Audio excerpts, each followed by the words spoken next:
Hi hello నమస్తే friends, అందరు ఎలా ఉన్నారు? బాగున్నారా? ఈరోజు స్పెషల్ నాగపంచమి. ముందుగా అందరికీ నాగపంచమి శుభాకాంక్షలు.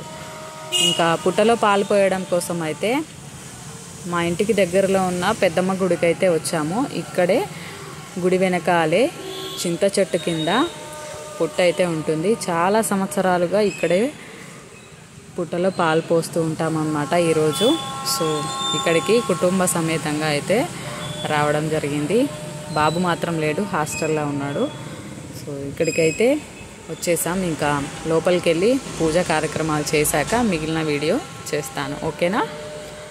సో ఇక్కడైతే ఇంకా పూజ అయితే అయిపోయింది. ఇంకా జనాలంతా వస్తూ ఉంటారు, అందుకే ఎక్కువసేపు ఎందుకులే అని చెప్పి పూజ చేశాక మిగిలిన వీడియో అయితే స్టార్ట్ చేశాను. ఇంకా మీ ఊర్లో కూడా ఇలాగే చేసుకుంటారా? మరి ఎలా చేసుకుంటారో నాకు కామెంట్ రూపంలో తెలియచేయండి. సో ఇక్కడైతే మేము ప్రసాదాలన్నీ పెట్టి పుట్టలో పాలైతే పోసి కొబ్బరికాయ కొట్టేసామన్నమాట. ఇంకా పుట్ట మీద మట్టి కూడా తీసుకొని చెవుకు పెట్టుకున్నాము. ఎందుకంటే పుట్ట మీదే మట్టి చెవుకు పెట్టుకోవడం వల్ల చెవి పోటు, చెవిలోంచి చీమకారడం లాంటివి ఉండవని పెద్దలు ఎప్పటి నుంచో చెప్తూ ఉన్నారు కదా. సో దాని మీద ఉన్న జొన్న పాలాలు కూడా తీసుకుంటామన్నమాట. అది వినాయక చవితి రోజు తినడం కోసం. సో ఇక్కడైతే పెద్దమ్మ గుడిలో అమ్మవారికి పూజ చేస్తున్నారు. సో మా వాళ్ళందరూ ఆల్రెడీ చేస్తున్నారు అనమాట. సో పసుపు కుంకుమ అన్నీ వేశారు, ప్రసాదము అన్నీ పెట్టారనమాట.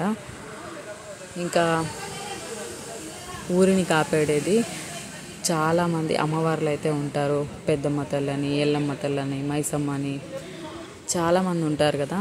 సో అందులో ఈవిడ కూడా ఒక ఆవిడ అనమాట. పెద్దమ్మ తల్లి చాలా మహిమగలిగిన గుడి అనమాట. ప్రతి సంవత్సరం ఇక్కడ జాతర కూడా చేస్తూ ఉంటారు. చాలా ప్రసిద్ధి చెందిన గుడి. కాకపోతే పల్లెటూరులో కదా, గుళ్ళన్నీ చిన్న చిన్నగానే ఉంటాయి, పెద్దగా ఉండవు అనమాట. ఇంకా ఫైనల్గా పూజ అయితే అయింది.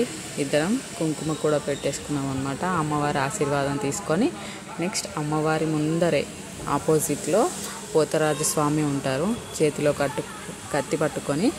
సో ఆయనను కూడా దర్శించుకొని పూజా కార్యక్రమాలు అయితే ముగించేసుకున్నాం అనమాట. సరే ఇంకా వెళ్దాము అనే టైంకి ఇక్కడ ఆడవాళ్ళందరూ తొంగి చూస్తున్నారు. ఏంటా అంటే ఇక్కడ గోడ పగిలిన సందులో పాము అయితే ఉందన్నమాట, నాగుపాము. సో పంచమి రోజు పాము కనిపించడం అనేది శుభశకునంగా చెప్తారు కదా. చాలా సంవత్సరాలుగా ఇలాగే కనిపిస్తూ ఉంటుందంట. సో నేను వీడియో తీయడానికి ట్రై చేశాను కానీ అది పెద్దగా వర్కౌట్ అవ్వలేదు. ఇంకా అది కనిపించలేదు అనమాట. నాకైతే దర్శనం అయితే దొరికింది. ఇంకా తెలిసిందే కదండి, ఆడవాళ్ళు ఇక్కడ ఏమైనా ఉంది అంటే ఇంకా ఆగి మరీ చూస్తూ ఉంటారు. వీళ్ళు కూడా అలాగే చూస్తున్నాను అనమాట. ఇంకా అక్కడ ఉన్న ఆవిడైతే ముందే చెప్పింది, పైన ఉండింది మేము వచ్చినప్పుడు, ఇప్పుడు కిందకి కొంచెం దిగిందనమాట అని చెప్తుంది. ఇంకొక ఆవిడ మాత్రం అక్కడ పూజ అవన్నీ చేసి అక్కడ కూడా పాలు పోసిందనమాట. సో ఫైనల్గా అయితే ఇంకా దర్శనం అయితే అయిపోయింది. ఇంకా బయలుదేరుతున్నాం అనమాట. ఓకే, వీడియో నచ్చితే లైక్ చేయండి, షేర్ చేయండి, కామెంట్ చేయడం మాత్రం మర్చిపోవద్దు.